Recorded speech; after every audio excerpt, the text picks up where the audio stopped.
We're at Crawford Brewworks with Scott. Scott, you were at the Fobab. Yep. And you were there not just as somebody who enjoys barrel-aged beer. You were there for your expertise. You, in fact, were a judge. Yes. Yep. I'm going to ask you the question that I get asked a lot for hosting this beer TV show. How do you get that job?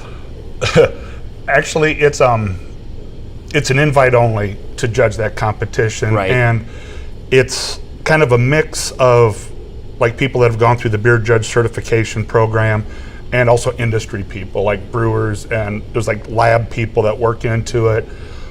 I originally got into it because I've got a lot of experience judging beer, brewing beer, but also because I worked at a distillery and had that experience with working with the barrels and what barrels do to it and how they can either help or hurt it if they're not handled correctly. So by both of those, I guess, knowledge bases, I got invited to judge it. Now, you have a reputation in the industry as being an incredible brewer, but also, like, didn't you make your name with mead at the beginning? Wasn't that kind of your thing? I actually started out homebrewing, then kind of got into mead, and like towards the end of my home stuff, I was doing a lot more mead than I was. Because when we first had you on the show, you were still working at the distillery. Yep. You were a home brewer working at a distillery who was making a name for himself on a national level for mead. Right. I mean, a way to cover all the bases, Scott. Yeah.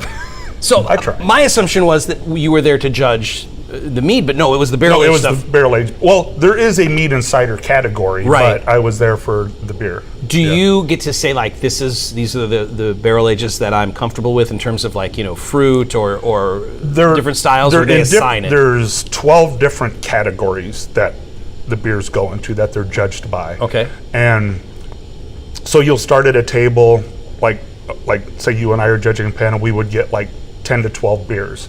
We would send our top 2 on, and then another panel would pare it down till they get to the first, second, and third place in that category. So in the category that you judged, how many total submissions were there? Oh, I couldn't even tell you because that. they have to narrow it down. They have to. Because you would be dead if you tried absolutely. all of them. And I mean, I just tried a portion of those, and then I was fortunate this year, I got to judge the best of show panel. Oh, wow. So like the 12 winners of each category, then they put down, and then we picked the best of show and the runner-up best of show. I'm guessing that when you're doing the sampling, can I get a peek behind the velvet curtain there? You're getting what, 2 ounces, 1 ounce? Yeah, I mean, just they probably give you 4, but I mean, nobody drinks that, because you couldn't. You couldn't. And then you have no idea what you're drinking in terms of you have the brewery. Just by the style. Okay. And what's, like we had, like for one category, we had the strong porters and stouts. And like there's, it would tell you what kind of, it was a rum barrel, a bourbon barrel, a rye barrel, that sort of thing. But then the second one I did was the mixed fermentation, and then it would tell you what fruits and if there was any spices and stuff like that. But you have no idea who brewed it. It's all a blind tasting that way. And your job as a judge, correct me if I'm wrong, is to, once you know what the style is, there are things that you should be looking for. Sure. It's not just a matter of personal taste. In fact, you probably, or does personal taste play into it? You really have to put your bias out of it. Right. Because, I mean, what you and I look for in a barrel-aged beer is probably a different thing. Right. And that doesn't mean one's good and one's bad. It's how all of the parts integrate together and do they work. I mean, there's some barrel-aged beers to me, if, there's so much bourbon character in it, I'll just drink bourbon. Right. What do I need to drink this beer for? Right. And then there's not enough. Some leave it in too long and the wood tannins take over. I mean, it almost gets to where you're like chewing on a popsicle stick. There's that much wood character in it. And it's just the ones that are the most balanced. Hot alcohol, a lot of times you'll get it with, especially smaller breweries aren't really set up with the equipment to empty barrels, so they get splashing and stuff, so they get oxidized if they're not handled correctly. And it's just, they're not really flawed in the brewing sense, but maybe in the handling sense, getting them out of the barrel. First thing you're looking for when it's on your tongue, the first thing you're looking for is trying to detect or discern any flaws, any mistakes that were made. And like at the it's not like the homebrew level. These are commercial. These are Right. professional, so you really don't find many of those. You're not going to find, and we were talking about this before the cameras rolled. I mean, there was not a single bad beer there. No. They were all great. Yeah, there's some you like better than others, but there was no bad beers there. When you're sampling that many beers and it's a barrel-aged festival, this was my issue. And it's a good problem to have, I suppose, but all kidding aside, like, after, I don't know, 5 or 6, my palate was shot.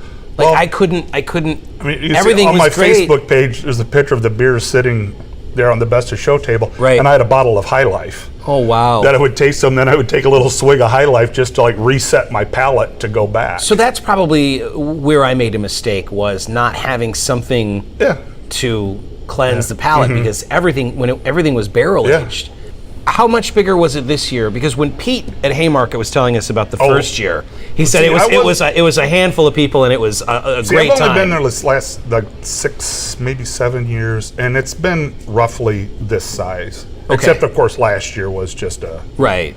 It was last year was take home because of Last what year had it happened. was, we judged at Hailstorm Brewery, which was closed. Right. And there was nobody there. I Right. mean, we just judged, and then everyone, I think I was the only out-of-town judge. Everyone just Wow. went home. You got to go to luxurious Tinley Park. Yeah. And see the sights. Yep. Well, we greatly value your time. Oh, no problem. And your Anytime. expertise, and I think we've learned a lot about the experience of judging. And really, full disclosure, this entire interview was just an excuse to get some of this Crawford barrel-aged rye stout. This is fantastic. Thanks, man. Cheers. Cheers. Yep.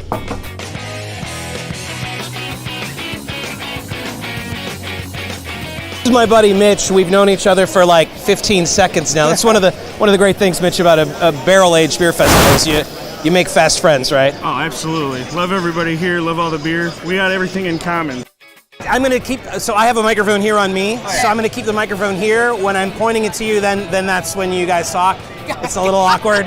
But, all right? Got it. All right. And on this stage, a little bit later on this afternoon, they're going to have their awards ceremony. It's like the Oscars, but for barrel-aged beer. You like where we're at here? Yep. It's real pretty. I don't think that's ever been said about Dave and I before. Yeah, right? It's real pretty. I'll take it.